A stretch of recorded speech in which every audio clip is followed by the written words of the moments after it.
Coming up on the Met Report, women's volleyball was looking for their second straight sweep. The new Aerospace and Engineering Science Building breaks ground. The Popular Noodles and Company announces a game changer. All this and more coming up on the Met Report.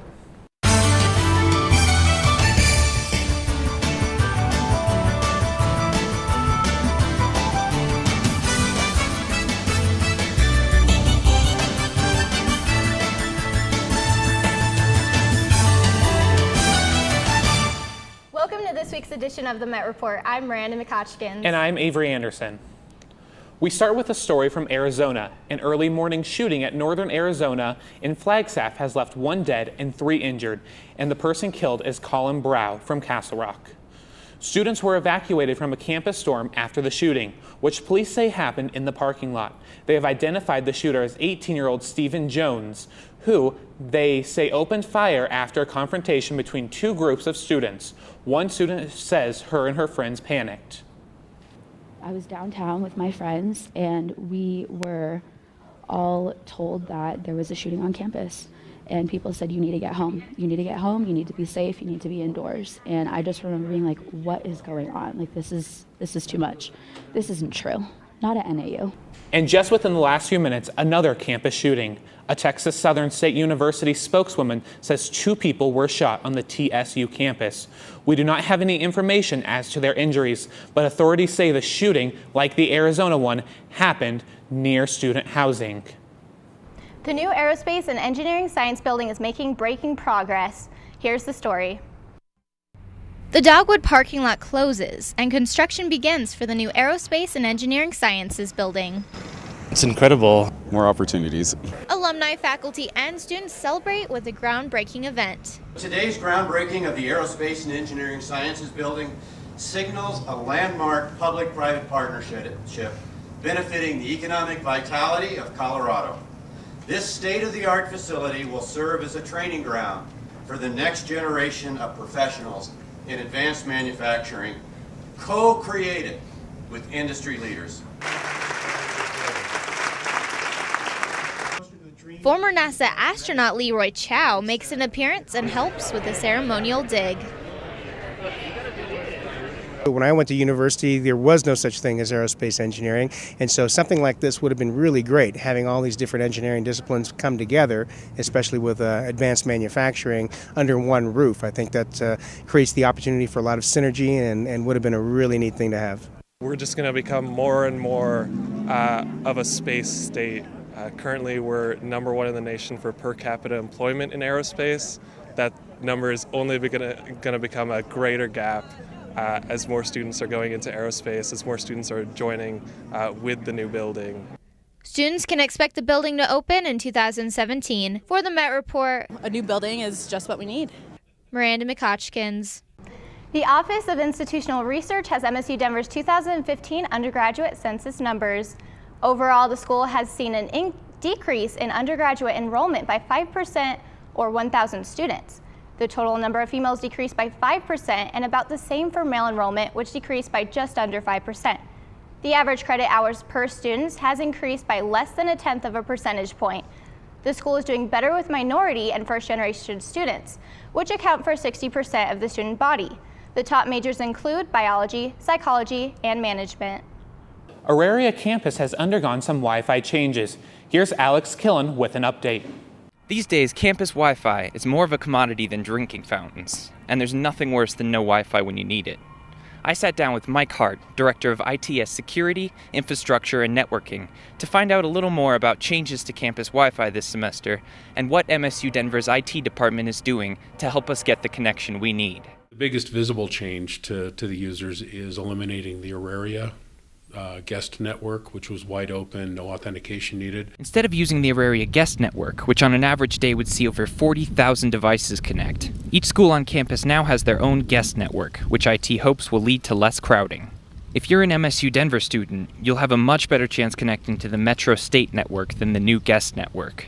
Right, we restrict the bandwidth on the guest network so that the many devices that are on the guest network don't overwhelm those who are actually, in effect, paying for that service by being a staff, faculty, or student member. Right. I also asked Mike about places on campus that might be better for Wi-Fi or worse.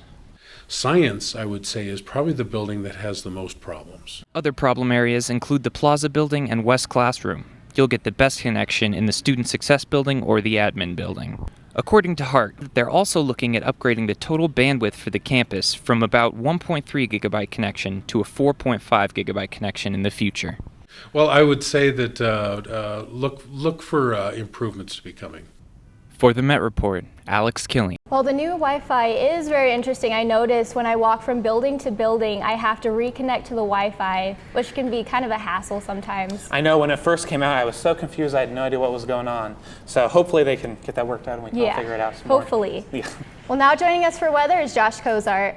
All right, current conditions out there, really quite nice. We got plenty of sunshine, about 67 out there for us. If you look to the west, the mountains have a little bit of haze sticking around for them, but that should clear out as we move on throughout the day, and those winds out of the north to east at about 5 to 10 miles per hour will start to kick in and blow some of that out of our area.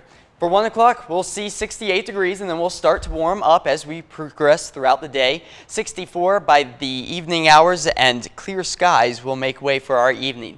Now, our average high for this time of year, 68 degrees, our low 39, so we're right about average where we sit right now at 67 degrees. And then we see usually about 4 inches of snow for this time of year. And hey, if you got weekend plans, head up to the mountains. We still got a few places that are peaking at this time. Mainly down in southern Colorado is where we will see the most amount of color right now. As you head north up near the Estes Park area and Aspen, the leaves are starting to lose their color just a little bit, but you might get that great contrast of the bright leaves and the snow up north. So if you got a chance, head out this weekend. I'll have your extended forecast coming up in just a few minutes. Thanks, Josh. Coming up after the break. The Avalanche had their first game of the season last night. We'll tell you how they did. Our women's volleyball team was 3-8 overall back on September 22nd. They went on a 4-game winning streak, and we'll show you if they can make it a 5-gamer later on in sports. We'll be right back.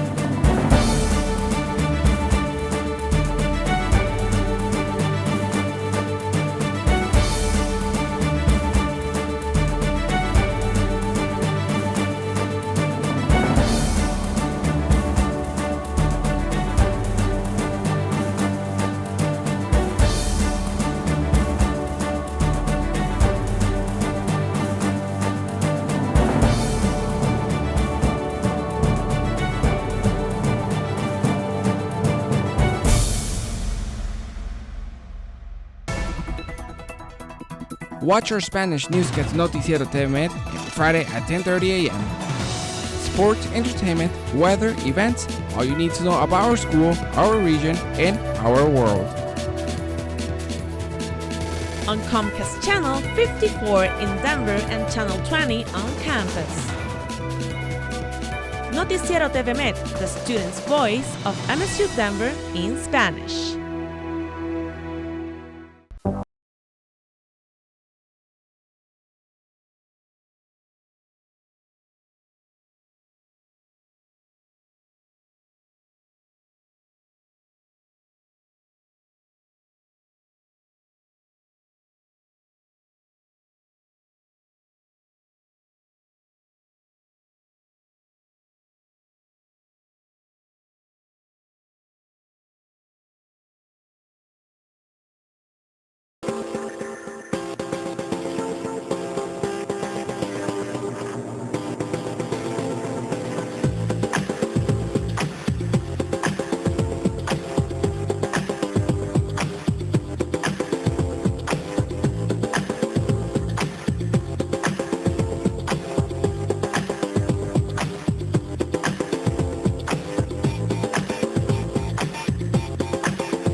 Hey Roadrunners, my name is Mario Sinelli, Chief Editor of the Metropolitan, our school's weekly, student-run newspaper.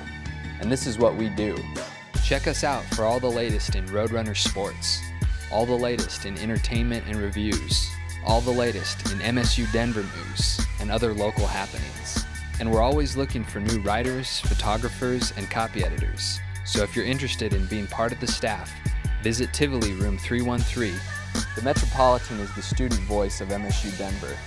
Let your voice be heard.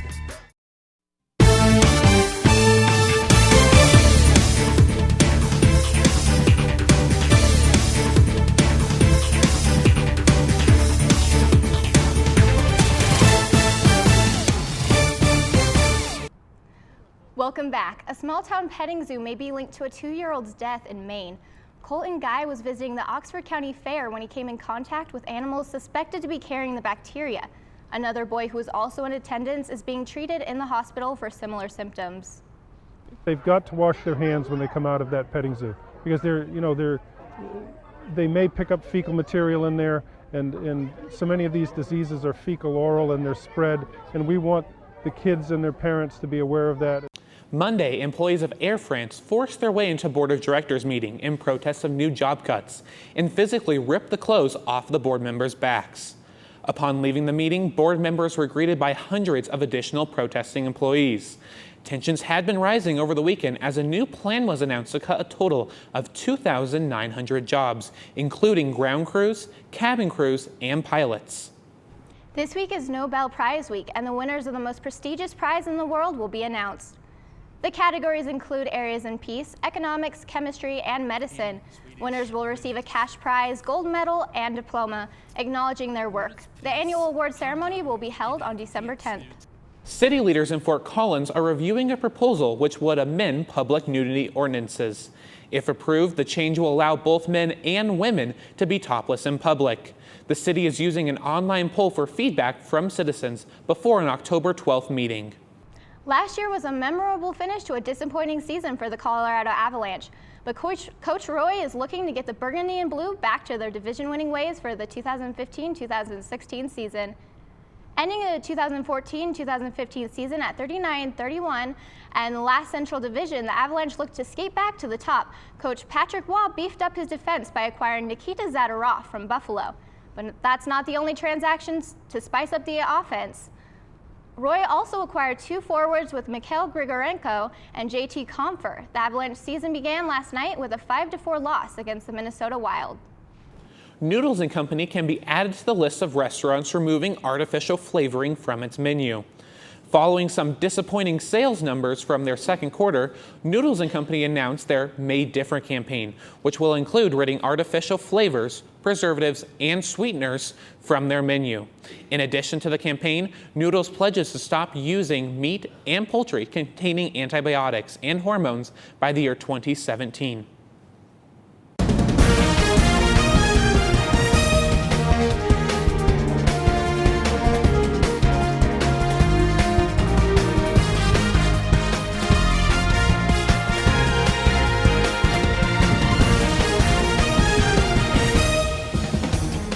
Well, the sunshine will continue throughout the day today. Hopefully some of that haze will move out of the mountains so we can see them yet again, because all last week we hardly got to see them with all the rain that we saw. But tonight we're going to see clear skies, nothing but stars up above. 53 degrees for your low, so if you're heading out, you might want to bring a light jacket. Same with tomorrow morning. If you plan on maybe heading to a pumpkin patch, a fall fest, 61 degrees will be the temp, light jacket with sunshine. And then as you progress throughout the rest of the day, you might want to remove that jacket and maybe have more of your summer-like weather, really kind of that back and forth time of season for us at 84 degrees with plenty of sunshine. And then for your Sunday, we warm back up yet again to 84 degrees with plenty of sunshine and winds out of the west, a little breezy out of the west at 10 to 20 miles per hour. Now let's pick out your spot. Denver, 86, along with Thornton and Broomfield in Arvada. So really warm temperatures above average for this time of year, because we should be seeing in the mid to upper 60s. Now for your Sunday, temperatures are going to continue to stick around with the warmth.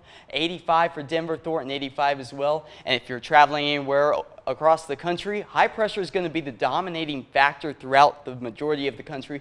We do have a few showers up to the northwest. That's going to help hopefully reduce some of the fire danger that they have. And then the low pressure system over in the Carolinas, that's going to push its way out over into the ocean. And finally, those folks are going to be able to dry out for their weekend and hopefully dry up a lot of that rain. But temperatures in Denver and Sunshine going to be absolutely beautiful with 74 degrees for your Monday, 82 the warmest day of the week after we experience the warm weekend at 82, and then we are into the 70s for the rest of the week and really starting to feel a lot more like fall, but temperatures freezing should start to switch over pretty soon, and our average earliest freeze date is September 8th. On average, is October 7th, and latest is November 15th, back in 1944. So who knows, we might break that record. If you got sprinklers that you haven't quite blown out, this would probably be the weekend to do it. Give them one last good water and then blow them out. Don't want them popping. Yeah, I'm not looking forward to the cold coming around. Definitely taking advantage of the last week of sun. Most definitely. You know, the mornings, nights, kind of feeling like fall. Daytime, not so much. Well, thanks, Josh. Coming up after the break, Melanie Townsend brings us the latest in entertainment. We'll be right back. MyMetMedia.com is a new interactive website. Watch full newscasts from the Met Report. The Metropolitan have you covered. K-Met Radio have everything you need 24 hours a day. El Noticiero TV Met give you news in Spanish. How to advertise with us? Email sales@metmedia.com.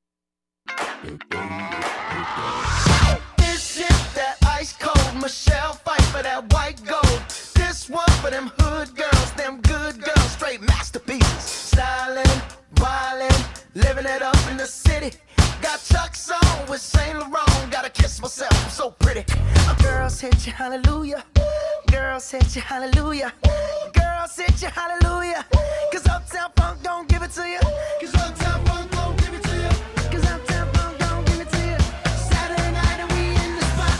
Don't believe me, just watch. Come on.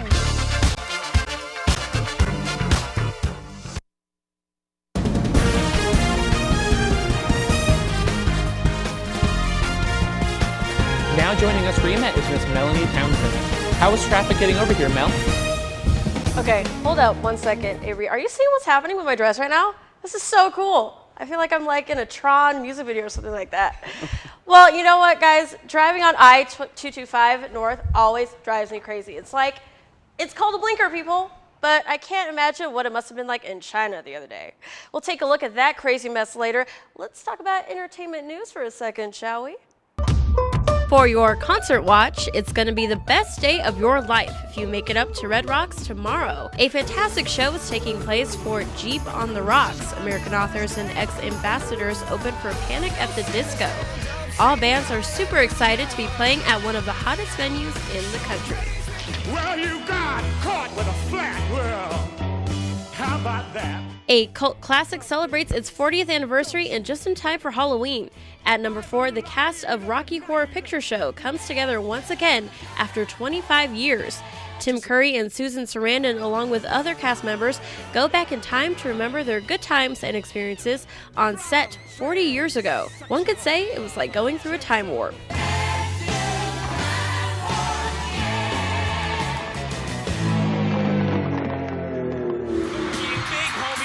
At number 3, Jay-Z and Beyonce already own 2 lavish multi-million-dollar estates, so why not throw in one more? You may not know it by looking at her, but Beyonce happens to be a huge Big Lebowski fan.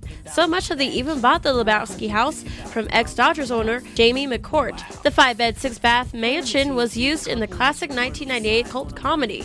Now it will be rented out by the king and queen of hip-hop. Can someone tag in for me, please? Thanks for that. At number 2, Fallon has no shortage of memorable guests on his late night show repertoire, but he had a welcome guest appear on his show. Jay Leno returns to late night, taking over for Fallon to give a hilarious monologue on Trump and the other presidential candidates. The show also had Lady Gaga stop on by. Talk about a show, huh? And finally, at number 1 for our viral vid, this mommy-to-be was whipping it and doing pretty darn good for a woman who's going into labor. Take a look.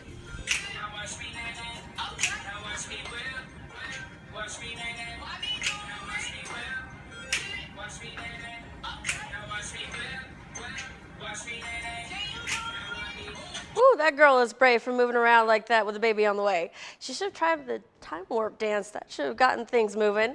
And congrats to Jay-Z and Beyonce on the new sticks. Hopefully they won't find the remains of a prehistoric giant chilling in the backyard. Well, good old farmer James Bristol from Michigan found something a little bit bigger than a dog bone out on his farm. What he thought was a bent fence post was really a giant tusk of an 11,000-year-old woolly mammoth. Diggers found the extinct animal's entire skull and parts of its ribs. Bristol was generous enough to donate the old bones to the University of Michigan, all for the love of science. Truly an amazing story. Typically, all I find in my backyard are the remains of chewed up dog toys, so good for Bristol. Folks, if you and I have anything in common, most likely it's the understanding that being stuck in traffic is sucky. So imagine how these people felt. Approximately 750 million Chinese motorists were stuck in traffic for a grueling 30 hours. That's half of the country's population. Due to the ending of the Chinese national holiday known as Golden Week, drivers were squeezed into 30 out of 50 lanes that were open on this insane highway. This traffic jam has been recorded as one of the longest traffic jams to occur this decade. Okay, now thank Jesus I was not in that traffic jam, because there would be another story on a girl who went crazy due to road rage, okay? You know, those people could have used a little help from Tinkerbell, you know, a little fairy magic, happy thoughts. They would have flown right out there. Well, I'm sure they'll feel much better if they check out this weekend's must-sees. Oh my gosh, did you see that? You gotta check it out. I want to see that. That's so cool. I can't wait. We have to go and check that out. Let's see. I love you, my Peter. You are extraordinary. More than you can imagine. I promise that you will see me again in this world. This is the beginning. Or another. Sometimes we all tend to fantasize a better world outside of the real world we live in. For example, a 12-year-old orphan might find himself in a world full of fairies, mermaids, Indians, and pirates. Sound familiar? Welcome to Neverland! Learn the legend of Peter Pan and his initial journey to Neverland. Pan pairs up with Tiger Lily and a young, unlikely friend, James Hook. Together, they lead a magical rebellion against the notorious pirate Blackbeard and discover Pan's destiny to become the heroic boy who never grew up. Critics are skeptical as to how the film will measure up to the latest blockbusters such as The Martian. In other words, this film may need a lot of pixie dust. So pirates are afraid of Mermaid Lagoon? Because of crocodiles. Afraid? Holy pudding! Another biopic on a man who really did make dreams come true comes to theaters today. Move aside Ashton because Michael Fassbender is taking up the role as the co-founder and mastermind behind Apple Inc. Yet controversy is surrounding the new film's adaptation already. Lauren Powell Jobs and others feel the movie portrays Jobs in a negative fashion, almost villainizing his character in some ways. The film's director Danny Boyle and screenwriter Aaron Smith say otherwise. So why don't you be the judge and check out Steve Jobs in a theater near you? All right, well, as you can see, my dress looks a little less Tron-ish. Maybe, yeah, I don't know. What a bummer. Maybe the same. What do you guys think of the new Steve Jobs movie? Now, this is like the second edition, or like they kind of acted like the Ashton Kutcher one never existed. And so we're going to start over again. But yeah, it's an interesting twist, I guess, on the Steve Jobs story. Yeah, I've heard it's really good. I've heard that it's more tailored to the technology-based instead of his personal life. It'll be interesting to see how it turns out. Now, if you guys liked Gulliver's Travels, and if you ever read the Goosebump books, then you're really going to like this. Take a look. Jack Black comes to town along with the other cast members of Goosebumps, the movie, and talks to the Met Report. So tune in next week for my one-on-one on the red carpet with Mr. Black on this definite must-see exclusive. It was awesome. He is a totally nice guy, and I bet you guys will love the interview. And yeah, I can't wait for you guys to see it. I always remember reading the books as a kid. I love those books. Still have them, yeah. Well, we're excited to see it. Well, don't go anywhere. Sports is next. And the Roadrunners, their third straight regional title. You love Roadrunner sports, and so do we. From high-flying Metro State action to in-depth interviews with coaches, players, and staff, the Roadrunner Review is here to keep you up to date with everything that is Metro State sports. Yeah, there we go. Check us out on Altitude Sports and Entertainment, Comcast CET, and at GoMetroState.com to follow your Roadrunners all season long. Roadrunners with our impressive comeback. So tune in and get rowdy.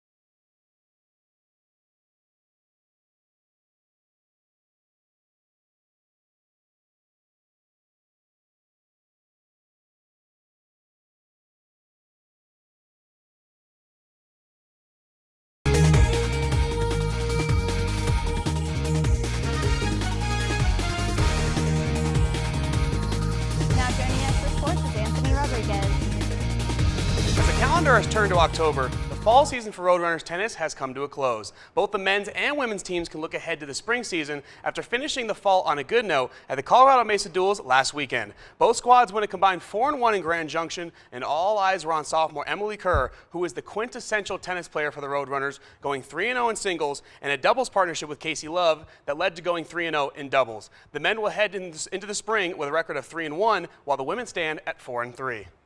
From the tennis court, we now go to the soccer pitch, where women's soccer had only won one of their previous 5 matches, entering their RMAC throwdown with Colorado Mesa on Sunday. The ladies were looking to get their first win since Coach Peets went on a maternity leave, and since that baby was born a Roadrunner, that baby needs some victories. And a victory that baby would get. Mackenzie River would get on the board first for MSU Denver at the 15-minute mark, but the Mavericks would score 2 goals in 35 seconds later in the first half to take a 2-1 lead. So the Roadrunners needed a second half spark to get the W. Sound the breakout game alert as Riber would find the back of the net again in this one in the 55th minute, her 3rd goal in 4 games to knot this thing at 2 apiece. Then Raina Banks would score her 3rd of the season just 8 minutes later to seal the deal on the 3-2 victory. MSU Denver moves to 5-3-2 overall, 2-2-2 in RMAC. Coach Peets and Baby Peets would be proud.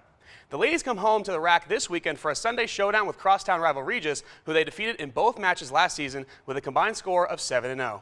Speaking of goals, those things are hard to come by when it comes to the matches that men's soccer is involved in. Entering their match a week ago versus CSU Pueblo, their 3 previous matches had ended in 1-0 shutouts. 2 of those were overtime losses, and 1 of those a double overtime loss. So with a streak of 1-0 matches end at 3? No, sir. Make it 4 straight 1-0 matches. But hey, when they're ending in victories, that is A-OK with Coach Tittle. Just as this match was headed towards overtime for the 3rd time in the last 4 matches for the Roadrunners, junior Josh Belfridge probably looked up at the clock and wanted to make sure that did not happen. At the 83rd minute mark, Belfridge found the back of the net for his 3rd of the season, and the Roadrunners improved to 6-3-1 overall, 4-2-0 in RMAC play. Coming up for the men, they'll also welcome in rival Regis, their match with them tonight, and then Belfridge and company will get their first crack at new RMAC opponent South Dakota Mines on Sunday. Speaking of the RMAC, our volleyball squad is really beginning to rake through the conference. After their loss to UC Colorado Springs back on September 22nd that had them 3-8 overall, the Roadrunners rolled off 4 straight wins and were looking to move up to 500 with their 5th straight win on Saturday. Trying to end that Roadrunners winning streak would be the Black Hills State Yellow Jackets, and MSU Denver had that bug spray nice and handy. Since it's October and Halloween season has begun, let's turn that volleyball into a pumpkin. A jack-o'-lantern, to be precise. Jack-o'-later. Ryan Herdeman with the kill. It's Fasati Fiatoa's turn. Jack-o'-lantern, please. See ya. Fiatoa is smashing pumpkins out here. No, not those smashing pumpkins. Get out of here. Brandy Tornow. Hey, look, Black Hill State. An adorable ghost. Made you look. Not like you had a chance at one of those Tor surprise tips anyway. Roadrunners take the first set. Second set now, and the Roadrunners can't have all the Halloween fun. Whoa! Were those bats? Look out. Anderson got out of the way of those things just in time. So Brandy Tor is 5'6", in case you were wondering, and after the Yellow Jackets read her tip all the way, she uses all that 5'6" to finish it off on the 2nd attempt. I doubt Black Hill State saw that coming. Calling all party goers, it's block party at the Auraria Event Center. Fiatoa and Herdeman create a wall at the net, and you shall not pass. Herdeman had one heck of a night. A block here and a kill there. One of her game-high 13 kills in this match. Now check out this set point for the Roadrunners. Tor sets up for Fiatoa, read well by the Yellow Jackets, then they send it over. Hahn has to go and hustle for it, then Tor has to go and hustle for it, and Herdeman gets it over. Check out that effort, and with a Gregor block at the net, that is set point. That'll get Coach Hendricks grinning from ear to ear. Roadrunners up 2-0. Now flashback real quick to when a fireball made a special appearance here on the Met Report a couple of weeks ago, courtesy of this Michaela Smith. Well, she's at it again. But instead of just having her Wheaties, ladies and gentlemen, this time she's actually on the Wheaties box. Minus the fireball, add the jack-o'-lantern. She would have 10 kills on the night. But despite the Wheaties fame from Smith, it was the Ryan Herdeman show in this match, folks, as she was going crazy from every spot on the court. The distribution of offense has this Roadrunners team playing lights out. Match point now for Laraway, and get those brooms again. Sweep, sweep, second sweep for the Roadrunners. This one even more sweet, getting them back to 500 as MSU Denver improves to 8-8 on the season. Our offense is really beginning to hit on all cylinders. Ryan Herdeman just played out of her mind tonight. And, that's what we needed. We needed to be ball controlling well enough to let Brandy run the offense and let some other people besides Michaela Smith begin to step up and take some of that load. So it's just beginning to come together. Bottom line is, we believe this is the team we could be. It's just beginning to come together. We're just really flowing together as a team. We kind of got our rhythm now. Coming out 3-8 to start the season's not really how you want to start, so that definitely lit a fire, and we're all just gelling, and everyone's having good nights at the same time, which is working out really well for us. Talk about the distribution of offense. As a sophomore now, you're getting a lot more involved, getting a lot more part of that distribution. What has been your role? What has Coach told you she's wanted out of you this season? Well, we knew I had to step up with Lauren Quijano graduating, but it was awesome to be under her for 2 years and learn from her. Our offense has been doing a great job. Vasadi and Steph have both been putting balls away. Michaela's had, I can't remember a bad night for Michaela, so it's just really been a team effort on the offensive side for sure. Coach Hendricks' squad gets started on their 2-game road trip tonight against Colorado Mines and then against Colorado Christian tomorrow. Well, women's volleyball is up 500. Do you think that they're going to keep it up? Absolutely. Michaela Smith's been lights out. Now Herdeman's starting to come on. So for this squad, Debbie Hendricks' squad, it's going to be great. They have obviously the rest of the season to continue playing like this. So I think so, yeah. And I saw the new men's basketball uniforms. Yeah, they're awesome. Obviously, with the rebranding for MSU Denver, all the teams are getting their new uniforms, and the basketball ones are awesome. The women say Roadrunners, the men say MSU Denver. They got the colors and everything, so it looks really, really awesome. Yeah. Wow, question for you. How long did it take to make those graphics for the pumpkins, for the Halloween things? It took a little time, but hey, it was worth it. It was really fun. So I like putting it together for sports. Good for you, Anthony. Yeah, thanks. Well, that does it for this week's edition of the Met Report. For Josh Kozart, Melanie Townsend, Anthony Rodriguez, Avery Anderson, and the entire Met Report staff, I'm Miranda McHodgkins.